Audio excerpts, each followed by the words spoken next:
Je m'appelle Dominique Charpin, je suis professeur au Collège de France et en préparant cette communication, j'ai eu la curiosité de regarder quand est-ce que j'avais fait ma première communication à la Société asiatique et j'ai découvert que c'était le 16 janvier 1981, donc il y a tout juste 40 ans, ce qui m'a provoqué des sentiments variés, un peu de nostalgie en repensant à toutes les grandes figures qui avaient assisté à cette séance et qui ne sont plus avec nous, et puis en même temps l'idée que j'avais connu 40 ans sur les quelques 200 bientôt que la Société asiatique a connu. Et donc je suis très heureux de faire cette communication consacrée à des nouvelles recherches sur la ville d'Ours et ses archives 19e, 18e siècle avant Jésus-Christ. L'honnête homme connaît la ville d'Ours de plusieurs façons. S'il est amateur de Victor Hugo, il se rappelle ce célèbre quatrain de la légende des siècles. Tout reposait dans Our et dans Jérimadais, les astres émaillaient le ciel profond et sombre, le croissant fin et clair parmi ces fleurs de l'ombre brillait à l'Occident, et Ruth se demandait, etc. On met toujours l'accent sur la licence poétique qui conduisit Hugo, en mal de rime, à créer le toponyme Jérimadais à l'allure orientale, mais qu'on aurait bien du mal à situer sur une carte. Je relèverai pour ma part l'allusion au croissant de lune, puisque cet astre, sous le nom de Nana ou encore Sin, était le dieu principal de la ville d'Ours. Notre honnête homme, s'il est cruciverbiste, sait qu'à la définition ville de Chaldée correspond Our-UR, s'il a deux cases à remplir, ou bien Our-OUR, s'il en a trois. La définition peut être aussi patrie d'Abraham, allusion au livre biblique de la Genèse qui fait d'Ur Kasdim le point de départ du patriarche. Et Sir Leonard Woolley, bien connu pour ses fouilles d'Ours, a écrit un livre entier à ce sujet qui paraît aujourd'hui bien daté. Au milieu du XIXe siècle, les recherches archéologiques en Assyrie avaient pour but de retrouver Ninive, la ville du prophète Jonas. Dans le sud mésopotamien, à peu près à la même époque, on ne recherchait pas la ville d'Abraham. C'est la topographie qui a attiré l'attention sur le site de Tel al-Mukayyar, à 15 km de l'actuelle ville de Nasiriyah. Il se voit de loin en raison de l'imposante masse de sa tour à étage, autrement dit sa ziggourate. Le nom arabe moderne Tel al-Mukayyar signifie la colline du bitume, car ce matériau a été utilisé comme mortier dans la construction de cet édifice. Les premières fouilles sont dues à John Taylor, qui était vice-consul britannique à Basra au printemps et à l'automne 1854. Ces découvertes furent envoyées au British Museum et permirent à Rawlinson d'identifier le site avec l'antique ville d'Ours. En 1872 fut fondée la ville de Nasiriyah et les nouveaux habitants utilisèrent les briques cuites du site voisin pour leur construction et trouvèrent accidentellement des tablettes cunéiformes qui furent vendues par des antiquaires à différentes collections, la plus importante étant celle de l'université de Yale et un gros volume paru dès 1919 dû à Etalene Grice, la première femme titulaire d'un doctorat en assyriologie. Dès la fin de la Première Guerre mondiale, le British Museum reprit la fouille du site, brièvement avec Thomson en 1918, de manière plus approfondie avec Hall en 1919, mais il fallait des moyens plus importants, d'où l'idée d'une joint expedition qui associa au British Museum le riche University Museum de Philadelphie. À partir de 1922 et jusqu'en 1934, Leonard Woolley mena 12 campagnes de fouilles. Il resta sur le site chaque année pendant plusieurs mois, avec une équipe d'encadrement qui paraît aujourd'hui très réduite, d'environ 5 personnes, dont un épigraphiste. Et vous voyez sur l'image les portraits des épigraphistes les plus importants de sa mission. En 1934, la mission de Woolley s'acheva, le site était encore loin d'être épuisé, mais la nouvelle loi des antiquités qui fut alors promulguée modifia les modalités du partage des objets découverts. La plupart des grands musées occidentaux qui finançaient les fouilles en Irak arrêtèrent leur soutien en guise de protestation. Woolley se consacra alors à la publication de ces découvertes qui avaient déjà commencé. Par la suite, l'essentiel des travaux sur le terrain se limita à des opérations de restauration comme celle de la ziggourate dans les années 1960. En 2015, à l'initiative d'Abdelhamir Al-Hamdani, Elizabeth Stone a repris la fouille du site avec son mari Paul Zimanski. Jusqu'à présent, 3 campagnes ont eu lieu, à l'automne 2015, au printemps 2017 et au printemps 2019. Une équipe de l'université de Munich, dirigée par Adelaide Otto, participa aux 2 dernières campagnes. En ce qui me concerne, j'avais déjà visité Our en 1974, lorsqu'au début de mon année de maîtrise, je commençais comme archéologue à Larsa. J'ai consacré au clergé d'Our mon doctorat d'État en 1986 et j'ai eu le plaisir d'être choisi comme épigraphiste pour ces 3 campagnes. Le 3 et le 4 décembre 2020 aurait dû avoir lieu au Collège de France un colloque qui s'intitule « Recherches récentes sur la ville d'Our » qui avait été initialement prévu les 18 et 19 juin dernier. Hélas, il a fallu une nouvelle fois le reporter. Il y aurait été question à la fois des fouilles de ces dernières années et des recherches qui portent sur les textes découverts sur ce site depuis 1854. Dans l'attente d'une reprogrammation du colloque, cette communication est l'occasion d'exposer quelques aspects de ces travaux. Je voudrais tout d'abord vous montrer quelques-uns des apports des textes découverts lors des campagnes récentes. Je poursuivrai en présentant le volume Archibab 4, Nouvelles recherches sur les archives d'Our qui viennent sortir des presses. Et ma communication s'achèvera par une visite virtuelle de la ville d'Our grâce au site internet mis sur pied par mon équipe pendant le printemps dernier dans le cadre du projet ANR Écritour. Pour commencer donc les nouvelles fouilles de 2015 à 2019. Un des aspects les plus novateurs des recherches de Woolley, c'est la fouille de quartiers d'habitation datant du début du 2e millénaire avant notre ère. Le premier, appelé EM, se situait à proximité du grand sanctuaire du dieu Nana. Un deuxième quartier, appelé AH, a été dégagé plus au sud, sur une surface jusque-là jamais atteinte dans une ville mésopotamienne. Les objectifs de la fouille de 2015 étaient de reprendre la fouille de certaines maisons pour compléter les données recueillies par Woolley, puis de passer à la couche inférieure dans l'espoir de trouver un habitat datant de la fin du IIIe millénaire, quand Our était la capitale d'un empire couvrant toute la Mésopotamie. On ne sait paradoxalement presque rien de la ville à cette époque. Enfin, on souhaitait fouiller de nouvelles maisons, car les techniques actuelles permettent une approche beaucoup plus riche que celle des années 1920. Je limiterai ma présentation à 2 maisons en fonction de la chronologie. Les archives qu'on a retrouvées dans la maison du chantier 5, tout au sud de la ville, permettent de connaître un intendant du temple de Ningal, nommé Sin-Nada, qui était en poste jusqu'en 1835 avant notre ère. Une autre maison a été fouillée dans le chantier 3, en bordure du quartier AH. Là, les archives sont plus récentes d'1 siècle et documentent le moment où cette demeure fut habitée par le général babylonien Abissoum jusqu'en 1738. On commence donc par la maison de Sin-Nada. L'arrivée de l'équipe de Munich en 2017 a permis d'ouvrir un nouveau chantier dans la partie méridionale du site, jusque-là restée intacte. L'altitude y est beaucoup moins élevée qu'au centre-ville, mais la surprise a été de découvrir très vite une grande et belle demeure d'époque paléo-babylonienne. La fouille de 2017 a été poursuivie en 2019, de sorte qu'on connaît le plan complet du bâtiment.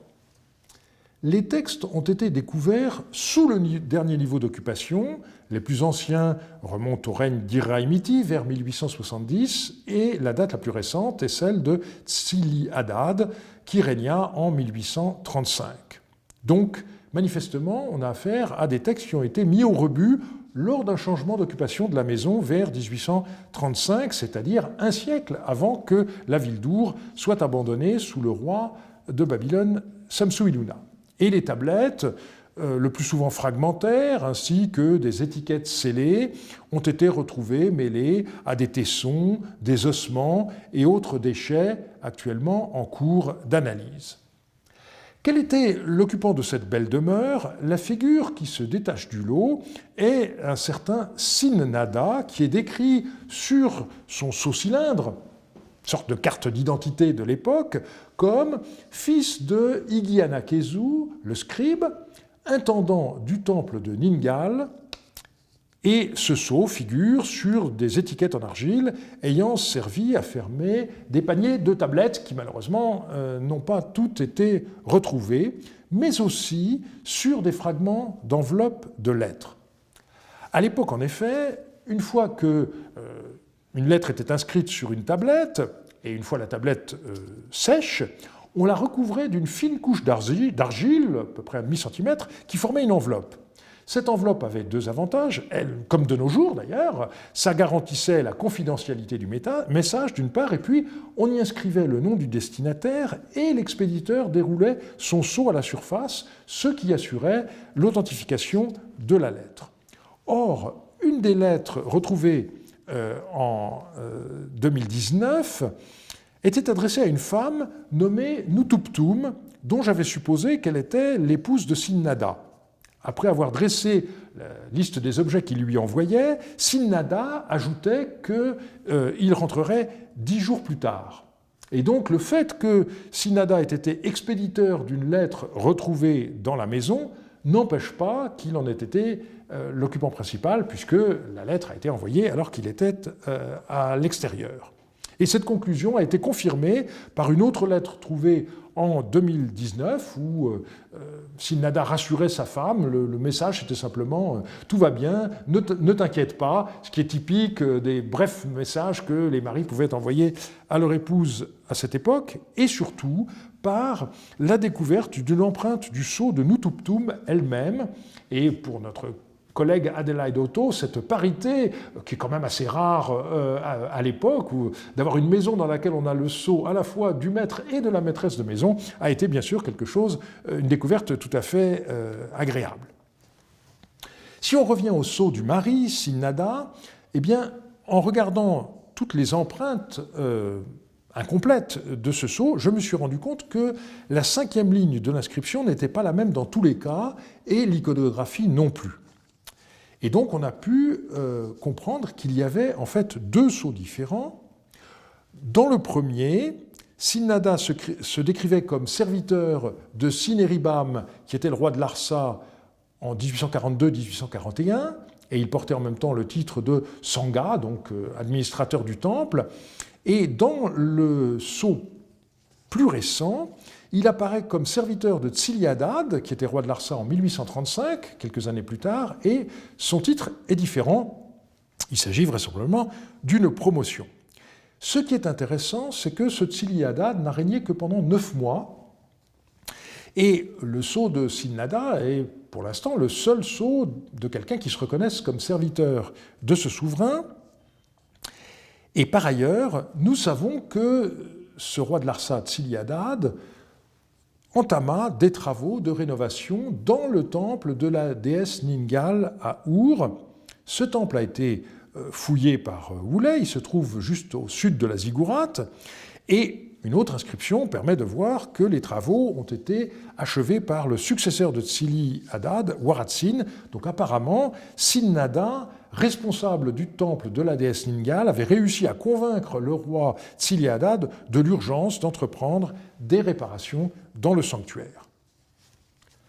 Un autre intérêt de la découverte de cette maison, ce sont les nombreuses tablettes scolaires qui ont été exhumées, dont plusieurs tablettes en forme de lentille, qui est le format typique des exercices auxquels se livraient les apprentis. Le maître écrivait sur un côté, l'élève devait lire et mémoriser à la fois le contenu et la forme de ces signes, et puis on retournait la tablette, et de l'autre côté, sans plus avoir le modèle sous les yeux, l'élève devait recopier. Malheureusement, l'exemple que je donne ici ne permet pas de voir le côté pas très réussi de l'exercice, parce que le côté copié par l'élève est un peu abîmé, mais on a d'autres exemples de cela, et ce qui est intéressant également, c'est qu'on a des phases plus élevées dans le curriculum, avec la copie de textes littéraires comme la Lamentation sur Sumer et Our, qui est fait cette fois par un élève en fin d'études, comme nous dirions. Nous passons maintenant à la seconde maison que je veux présenter, celle du chantier 3. Comme je l'ai déjà indiqué, les fouilles en 2015 et 2017 s'étaient concentrées sur le quartier AH et ses abords. Donc on a une vue aérienne qui permet de voir ce qui reste du quartier fouillé par Houlet, et le chantier 3 est juste en bordure. Il a révélé une maison particulièrement intéressante. Cette grande demeure correspond aux normes de l'architecture de l'époque paléo-babylonienne, avec les assises inférieures des murs construites en briques cuites, les sols le plus souvent dallés, et la maison a été en partie détruite, donc il y a des murs qui ont disparu mais qu'on a pu facilement reconstituer, et on a découvert au total 45 tablettes cunéiformes, qui sont les épaves d'un lot d'archives ayant comme personnage central un général babylonien nommé Abissoum, et dont on peut voir qu'il était assisté par deux subordonnés auxquels on pourra donner le titre de colonel, tous ces titres étant bien entendu entre guillemets, puisque ce sont des approximations à coloration un peu anachronique. Sur les 45 tablettes, eh bien, on en a 26 qui ont conservé leur date, et on voit qu'on se situe après la conquête du royaume de Larsa par le roi de Babylone Hammurabi, conquête qui a eu lieu en 1763, et donc on a 26 tablettes datées, certaines pour le règne d'Hammurabi, les années 36 et 43, et la majorité sous le règne de son fils Samsu-Iluna, couvrant les années 1 à 11. Alors, ces tablettes, on les retrouve toujours dans la terre, et par conséquent, le premier travail de l'épigraphiste sur le terrain consiste à nettoyer les tablettes et de façon à pouvoir ensuite les déchiffrer, les copier, les photographier, les transcrire. Et on tombe sur un certain nombre de documents qui sont très intéressants. Par exemple, on a cette tablette où on voit le général Abissoum qui affecte un soldat à la zone des Marais. C'est une région toute proche d'Our qui relevait de son commandement, et ça explique pourquoi on a retrouvé aussi plusieurs textes qui comptabilisent des livraisons de poissons. Cette région des Marais, qui est toujours actuellement à proximité d'Our, elle a été popularisée par le livre et les photos du voyageur anglais Thesiger qui y séjourna en 1953. C'est une zone qui avait été volontairement asséchée par Saddam Hussein, qui luttait contre les déserteurs qui s'y étaient réfugiés à partir de la période de la guerre contre l'Iran. Et heureusement, cette région a été remise en eau plus récemment, et elle fait partie du patrimoine mondial de l'UNESCO depuis 2016. Une des tablettes des archives d'Abissoum enregistre des dépenses de poissons pour le repas du roi au début de l'année 5 du règne de Samsu-Iluna, et ceci montre par conséquent que le roi de Babylone est venu en personne jusqu'à Our, ce qu'on ignorait jusqu'à présent. C'est un modeste texte de comptabilité découvert dans ces circonstances qui nous l'apprend. Ce voyage avait manifestement pour but d'offrir en personne au dieu Nana un trône, Nous n'avons pas de description précise de ce trône, mais on a une stèle un peu plus ancienne qui nous montre à quoi il pourrait ressembler. Et ce don a été jugé suffisamment important par Samsu-Iluna pour qu'il serve de formule de datation de l'année 5, année où le roi Samsu-Iluna fit faire un trône en offrande à Nana, sa divinité personnelle, et où il l'installa dans l'Ekishnugal, son temple pur, Ekishnugal étant le nom propre du temple, puisque dans la Mésopotamie, depuis le 3e millénaire, les temples recevaient un nom en sumérien. Donc on voit que l'annexion du sud de la Mésopotamie par Babylone n'empêchait pas ces rois de montrer du respect pour la région de l'antique Sumer, qu'ils savaient être le berceau de leur civilisation. Les archives d'Abyssum révèlent les activités économiques habituelles de ce genre de notables. Ils louent des champs qu'ils cultivent, ils embauchent du personnel pour quelques mois et ils pratiquent de nombreux prêts. Alors, pour des raisons de logistique, la maison n'a pas pu être fouillée en totalité, puisque vous voyez que, contrairement à la maison de Sinnada, elle se trouve à plusieurs mètres de profondeur, et donc on peut se demander si les documents qu'on n'a pas retrouvés, comme les lettres ou les titres de propriété, qui nous seraient bien utiles pour mieux cerner la personnalité de ce militaire babylonien, ne se trouvent pas ailleurs, dans une partie qui n'a pas été fouillée. En tout cas, on ne va pas bouder notre plaisir, ce que nous avons appris est déjà bien intéressant.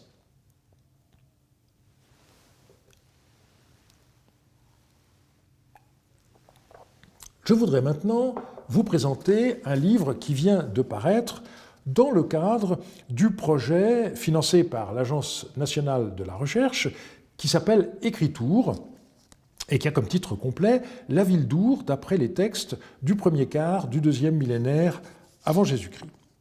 On a en effet une opportunité unique de reconstituer la vie d'une cité mésopotamienne grâce à l'extraordinaire abondance des archives découvertes aussi bien dans les grands bâtiments que dans les quartiers d'habitation datant du premier quart du 2e millénaire. Au total, on dispose de plus de 1500 documents d'archives répartis sur un peu moins de 2 siècles entre 1926 et 1738 avant notre ère.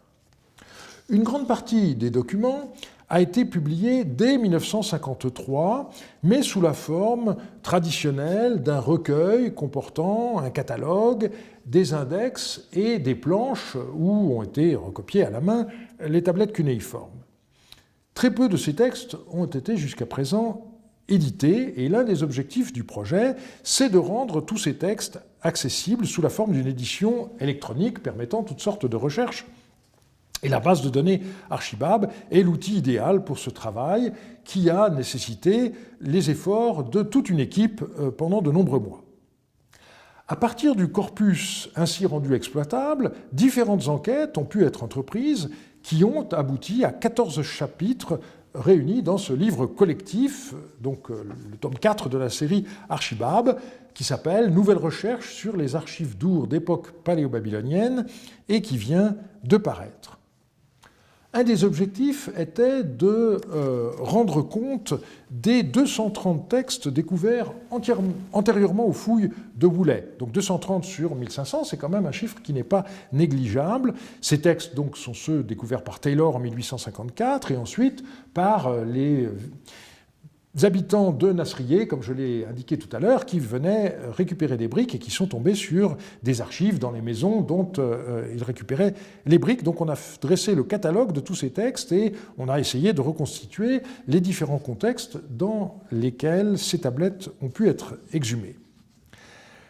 Par ailleurs, les tablettes découvertes lors des fouilles de Woolley ont été publiées sans qu'une attention suffisante ait été portée aux données archéologiques.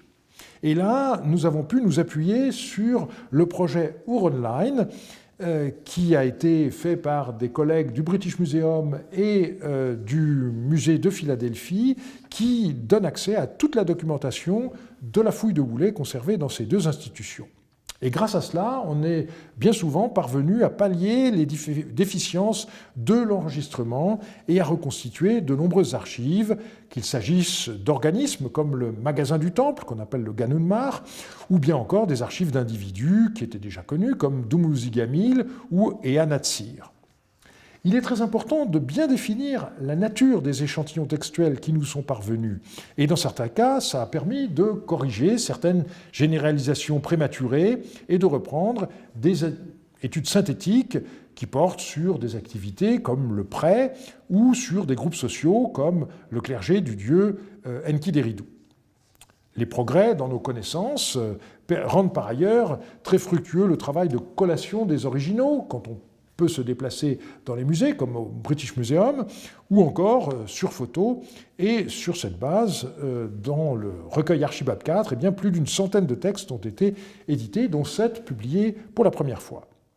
Et puis, on a bien entendu tenu compte des abondantes découvertes épigraphiques effectuées lors des campagnes de 2015 à 2019. Elles ont directement inspiré certaines études, notamment à propos des tablettes trouvées dans des caveaux funéraires, et elles ont contribué aussi à remettre en cause certaines conclusions antérieures, notamment ce qu'on croyait être une faible attestation de la présence babylonienne pendant les 25 ans antérieurs à l'abandon de la ville d'Our. Eh bien, on s'aperçoit que ça n'était pas le cas. Alors, je vais juste développer 2 exemples. D'abord, le fait que, lors de la fouille de la maison d'Abyssum, en 2017, on a découvert un reçu qui est tout à fait intéressant. Un des subordonnés de ce général avait emprunté de l'argent à un dignitaire du temple, et le général a procédé en personne au remboursement. Le créancier, c'était un purificateur qui s'appelait Igidubi Isilim. Et ce personnage était déjà connu par les archives d'une famille dont la maison dans le quartier EM avait été fouillée par Woolley lors de sa 5e campagne. Et puis, le nom de cet individu apparaissait également dans un texte scolaire qui consistait en une liste de noms propres. L'élève devait d'abord écrire le nom de ces prêtres en sumérien, et comme tous ces noms avaient un sens, il devait ensuite traduire ces noms en akkadien, qui était la langue parlée à l'époque, le sumérien étant la langue savante et religieuse. Et donc, Igidubi Isilim, la traduction indique « temple dont la vue procure la santé ». C'est un nom typique d'un membre du clergé, une sorte de mini-hymne à la gloire du temple dans laquelle le prêtre travaille. Alors on aurait pu croire que le créancier qu'on trouve dans la tablette d'Abyssum, qui date de l'époque de Samsu-Iluna, était un homonyme du prêtre attesté 20 ans plus tôt, mais il se trouve que le reçu d'argent remboursé par Abyssum était scellé et le sceau est identique à celui qu'on a retrouvé dans des tablettes d'Our qui sont conservées à Yale et que j'avais pu collationner dès 1987. C'est bien le même purificateur qui est attesté sur une période de plus de 20 ans. Et donc, cette rencontre est très intéressante. On a d'un côté des tablettes de Yale issues des fouilles antérieures à 1918, on a des tablettes trouvées par Woolley dans les années 20, et on a cette tablette qui a été découverte en 2017, et tout ça converge pour mieux montrer le rôle de ces personnages, de ces purificateurs, et on voit qu'ils n'occupaient pas du tout une place marginale dans la ville d'Our, puisqu'ils ont pu conserver un rôle important indépendamment des aléas politiques qu'a connus leur ville. Et toujours dans le recueil Archibald IV, il y a un chapitre par Baptiste Fiette qui montre que parmi les habitants d'Our attestés dans les archives du responsable du domaine royal, eh bien, ce purificateur est également mentionné dans des registres de récolte. Donc il y a là toute une série d'indices provenant de textes très variés qui sont bien intéressants. On voit aussi comment les fouilles récentes permettent de réévaluer ce qui était déjà connu. À Our comme à Larsa, une bonne proportion des maisons possédaient en effet dans leur sous-sol un caveau funéraire. Et lors de ces fouilles, il est arrivé par 2 fois à Woolley de découvrir des tablettes dans un caveau, mais on s'était demandé ce qu'elles pouvaient bien y faire. Il y a eu des hypothèses plus ou moins fantaisistes qui ont été avancées. Et il se trouve qu'en 2017, l'équipe d'Elizabeth Stone a mis au jour des tablettes autour et à l'intérieur du caveau funéraire de la maison d'Abyssum. Alors, on a pu voir que la pièce dans laquelle ce caveau se trouvait était originellement dallée et le dallage a été retiré, et on voit ensuite comment les pillards antiques n'ont pas utilisé l'entrée normale du caveau, mais sont passés par le sommet, pratiquant une ouverture dans la voûte en encorbellement. Et c'est par conséquent, suite à cette opération, qu'une partie des tablettes qui se trouvaient autour de la tombe ont glissé à l'intérieur, et paradoxalement, c'est ce qui fait que ce sont les mieux conservées du lot, puisque ensuite elles ont été abritées. Alors une telle découverte conduit naturellement à un réexamen des cas similaires découverts par Woolley. Il y a un premier cas qui se trouve dans le quartier EH, juste à proximité du sanctuaire, et là on a une zone assez érodée, ce qui fait qu'on a retrouvé le caveau, mais pas la maison qui était au-dessus, dont les restes ont été emportés par l'érosion. Et dans ce caveau, on a retrouvé 6 tablettes, et grâce aux archives en ligne de la mission, on a pu en repérer exactement 4. Il y en a 2 dont on ne sait toujours pas ce qu'elles sont devenues. Et ces archives, ce sont les restes des archives d'un chef maçon qui s'appelait Ibi Ilabrat. Alors on voit sa vie et la vie de sa famille.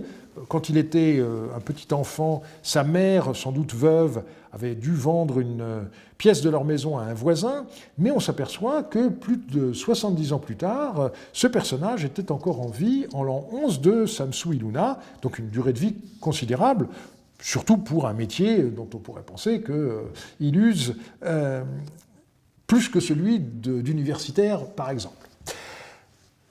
Et on voit que cet Ibi Ilabrat a joué un rôle encore dans les travaux de reconstruction de la région d'Our, qui avait été endommagée suite aux troubles liés à la révolte de Rimsin II, dont on reparlera. Et puis il y a une tablette qui est bien intéressante parce que c'est une tablette mathématique, et donc ça montre que dans la maison ce que nous appelons un chef maçon, donc à la limite de l'architecture, on pratiquait des exercices mathématiques. Alors clairement, les 6 tablettes ne représentent qu'une infime partie de ce qui a existé, mais ce qui est intéressant, c'est que le texte le plus récent date de l'année 11 de Samsu-Iluna, c'est-à-dire seulement quelques mois avant que la maison ait été abandonnée, son contenu pillé et qu'on y ait mis le feu. Donc la maison était bien habitée jusqu'au bout. Elle ne nous est pas connue, mais grâce aux tablettes tombées accidentellement dans le caveau, on peut en savoir quelque chose. Deuxième exemple, cette fois, on va dans le quartier AH. Woolley a donné aux rues des quartiers qu'il découvrait les noms de la ville de Bath où il avait acheté une maison. Et donc là, on est Store Street au numéro 1. Sous la pièce 8, Woolley a retrouvé un caveau dans lequel 16 tablettes ont été retrouvées, qui forment les archives d'un certain Enlil Issou et de son fils Ili Palsam. Alors on a une dissymétrie assez frappante entre ce qui concerne le père et ce qui concerne le fils. Pour le père, nous avons essentiellement des titres de propriété. Donc il y a eu manifestement un tri qui a été opéré et le fils n'a gardé des archives de son père que ce dont il avait besoin, les documents à valeur non pérennes ayant été supprimés. Au contraire, pour le fils, on a essentiellement des documents à court terme, des prêts, des louages, donc le tri n'avait pas été fait au moment où la maison a été abandonnée.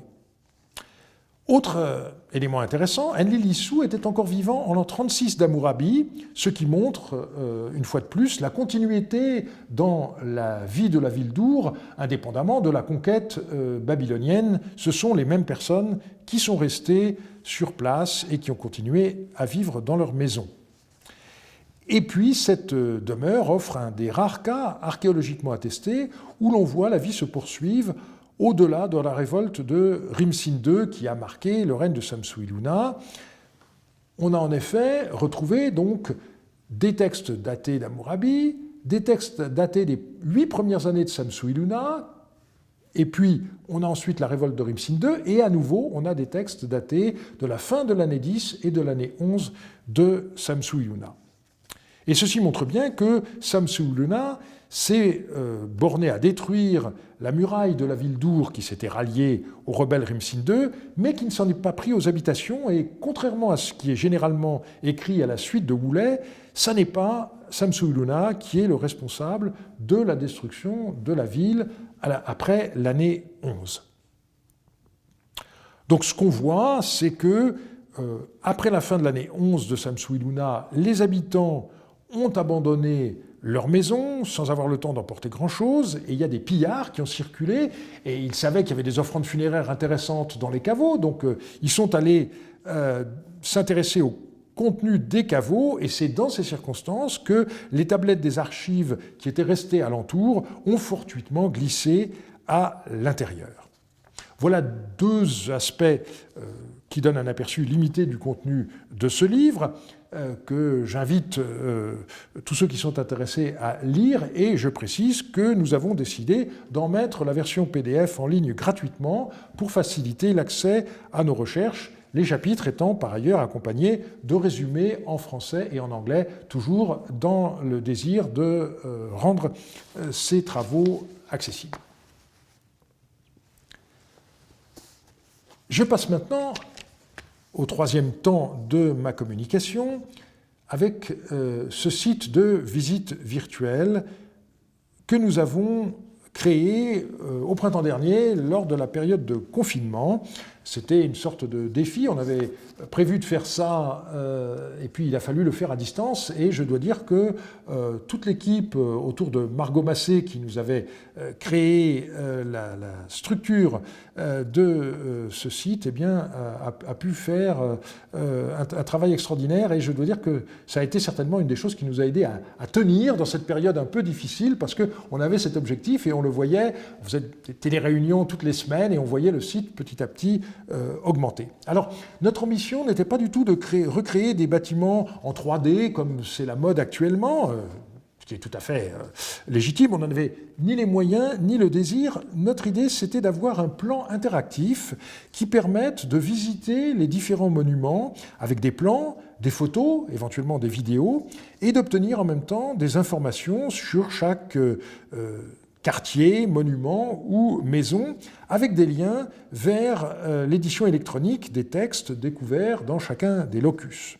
Alors, je ne pourrais vous donner qu'un aperçu de tout cela, mais j'espère vous donner envie de vous y promener. C'est un site que nous avons conçu dès le départ pour être bilingue, puisque malheureusement le français a tendance à être de moins en moins pratiqué par nos collègues, notamment outre-Atlantique.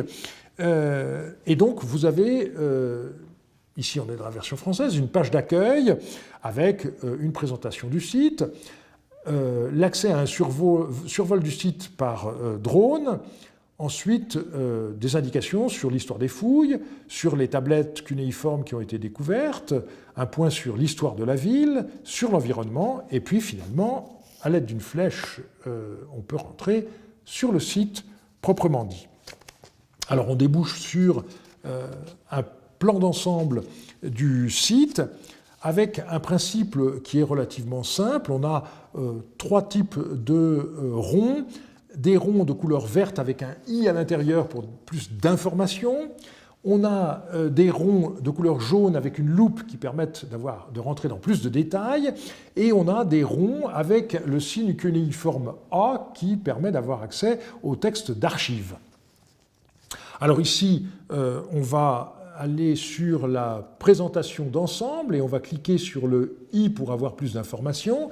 Et on voit à ce moment-là que se déclenche l'ouverture d'un rectangle qui donne du texte, parfois du texte et des images, et on peut faire défiler à l'aide d'un ascenseur le contenu de ces informations. Et puis, quand on ressort, eh bien, on peut appuyer sur la flèche. Dans le cas présent, ça donne accès à une vidéo de 10 minutes qui donne tout un survol par drone de la ville d'Ur. Si vous ne regardez que cela, eh bien, ça vous permettra d'avoir une bonne idée de la ville. Je voudrais maintenant vous donner l'exemple d'un bâtiment qui se trouve au sud-est de la ville, qui est le temple du dieu Enki, qui m'est particulièrement cher. Donc, pour faire la visite, on commence par appuyer sur le I et on a droit à toutes sortes d'informations qui donnent également accès à des photos et à des plans. Et puis, ensuite, on appuie sur la loupe jaune et on a accès au plan. Et à nouveau, à l'intérieur de ce plan, on peut avoir accès à davantage d'informations. Et ici, on va trouver le dépôt de fondation du temple qui a été découvert dans les fondations d'un des murs. Et c'est tout à fait intéressant puisqu'il était intact avec les figurines de fondation inscrites qui ont été depuis, bien sûr, restaurées. Et on a également donc là le texte le même texte qui a été retrouvé sur une tablette, cette fois de pierre, et donc la notice donne accès à la traduction et permet d'en savoir plus sur ce temple. On a aussi la possibilité de visiter les quartiers d'habitation. Donc ici, je vais donner l'exemple du quartier le plus grand, le quartier AH. Là encore, on a des indications générales sur le quartier, ça fouille par Houlet, les archives qui ont été découvertes, et puis ensuite on peut rentrer dans le quartier à l'aide de la loupe jaune, et on voit toutes les maisons qui ont été découvertes et pour beaucoup desquelles on a retrouvé des archives. Il y a des archives à peu près dans une maison sur 3, ce qui est évidemment beaucoup. Alors là encore, on va prendre un exemple. On va retourner dans la maison numéro 1 Store Street, à laquelle j'ai déjà fait allusion tout à l'heure. On voit le plan de la maison et on voit que dans la pièce 8, eh bien, il y a l'indication que davantage d'informations et des archives sont disponibles. Ce sont les fameuses tablettes dont j'ai parlé qui ont été trouvées dans le caveau. Et là, ce qui est intéressant, c'est que en cliquant, on peut avoir accès aux archives de la fouille, mais on a aussi toute la liste des documents qui ont été retrouvés et on a un lien vers le site Archibab, ce qui fait qu'en cliquant, on se retrouve directement sur la base de données Archibab, on a la liste de tous les textes, on peut voir les éditions électroniques des textes, et on a encore un autre lien vers le site du CDLI qui permet d'avoir la photographie des tablettes. Donc, par ce système de liens, on arrive ainsi à avoir accès à toute la documentation disponible. Alors, pour revenir au quartier d'habitation du site AH, il y a un groupe de maisons qu'à un moment donné, on a désigné comme étant la maison d'Abraham. Alors, on n'a aucun élément scientifique pour ce faire, mais il se trouve que cette maison a été restaurée dans les années 1990 parce qu'il était prévu à ce moment-là que le pape Jean-Paul II fasse une visite en Irak. Donc, il y a un petit héliport qui a été aménagé juste à proximité, et ces maisons ont été restaurées. Et puis, le voyage en question ne s'est jamais réalisé, mais en mars prochain, le pape François va se rendre en Irak, et il est prévu qu'il se rende sur le site d'Our. Donc, vous verrez certainement, si vous regardez les informations à la télévision et qu'il y a un reportage sur le voyage du pape à Our, vous pourrez revoir ces images de cette maison, dite maison d'Abraham, et que je vous aurai ici présenté. Je voudrais maintenant revenir sur la zone sacrée dans la ville pour terminer avec ce que Houlet a appelé le téménos, et en particulier donc vous faire visiter un lieu dont on ne parle en général pas quand il est question des temples, à savoir les cuisines. Pourquoi cela ? Eh bien tout simplement parce que pour les habitants de la Mésopotamie, les divinités résidaient dans les statues. Elles s'incarnaient lors d'un rite qui s'appelait l'ouverture de la bouche, et donc la statue devait être lavée, vêtue et nourrie, puisque c'était le dieu, ou la déesse. Et donc, on a des denrées qui étaient destinées à l'approvisionnement de la table du dieu, qui provenaient de leur domaine ou d'apports extérieurs et qui étaient stockées dans des entrepôts. Donc, on a un grand entrepôt dans la zone même du sanctuaire. Mais ce qui est encore plus intéressant, c'est qu'on a aussi des cuisines au pied même de la ziggourate, dans l'espace le plus sacré du temple. Et ceci montre bien à quel point l'assyriologue américain Oppenheim avait eu raison de mettre en garde contre une vision éthérée des réalités du culte en Mésopotamie. En effet, les cuisines jouaient un rôle très important.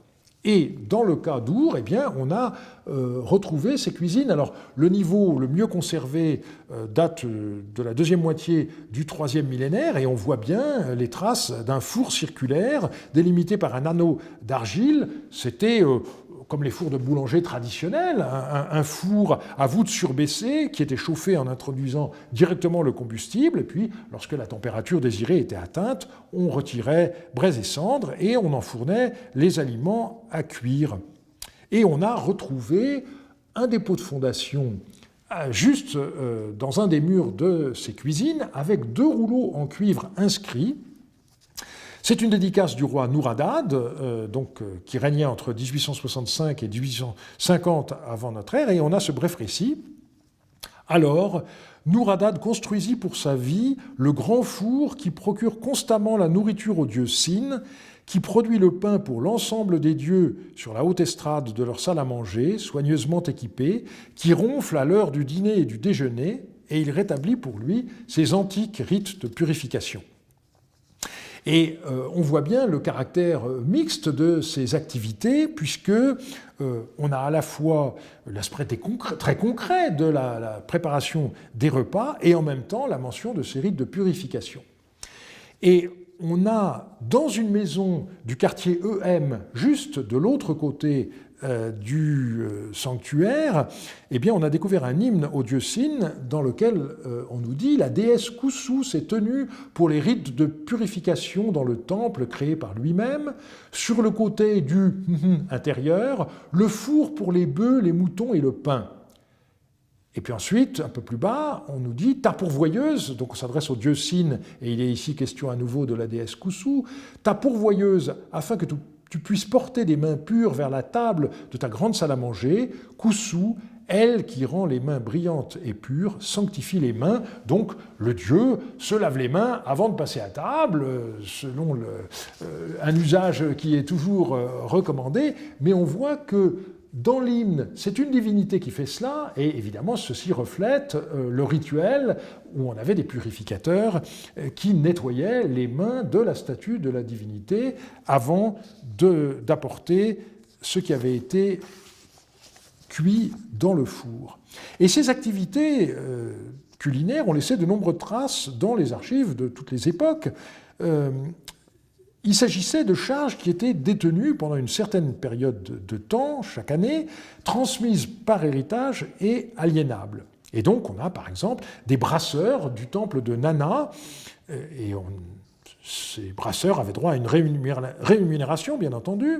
Alors, pour nous, bouchers, cuisiniers, boulangers ou brasseurs, ce sont des charges très prosaïques, mais en réalité, il faut bien comprendre que la distinction entre activité profane et activité religieuse ici n'a pas de sens. Et on le sait parce qu'on a un rituel qui est tardif, mais qui reflète certainement des réalités plus anciennes, qui nous montre que les boulangers du temple récitaient une prière en enfournant le pain. Et parmi ces prébendes, eh bien, il y en a une qui pendant longtemps n'avait pas été reconnue comme telle et à laquelle j'ai consacré une partie d'un des chapitres du livre Archibald Katz, c'est celle que je propose de désigner par le mot devenu désuet en français de fournier, c'est-à-dire la personne responsable du four dans lequel ensuite ce qui était préparé par le cuisinier, c'est-à-dire les viandes, ou ce qui était préparé par le boulanger, donc les pains, était cuit. Il est temps de conclure. La 4e campagne à Our était prévue à l'automne dernier. Elle n'a malheureusement pas pu avoir lieu. Il en va de même pour la fouille de Larsa, qui avait repris en 2019 sous la direction de Régis Vallet et à laquelle j'avais eu le bonheur de participer, reprenant mon travail d'épigraphiste interrompu depuis 1989. Là aussi, la campagne prévue à l'automne dernier a dû être reportée. Ce sont des déceptions, mais le mouvement a été relancé et on peut espérer qu'il ne s'arrêtera pas après un si beau redémarrage. En attendant de pouvoir à nouveau retourner sur le terrain, nous avons le devoir de publier sans attendre les résultats déjà obtenus, et je citerai à cet égard ce que Woolley disait lui-même « Not to publish is a crime ». Et lui-même a laissé pas moins de 8 gros volumes où il a publié ses fouilles d'Our, et 9 autres volumes ont été consacrés par de nombreux auteurs aux textes qu'il découvrit. Tout archéologue ou tout épigraphiste devrait se rappeler une telle urgence. Et je terminerai en souhaitant une longue vie à la Société asiatique qui va bientôt fêter ses 200 ans. Et je vous remercie de votre attention.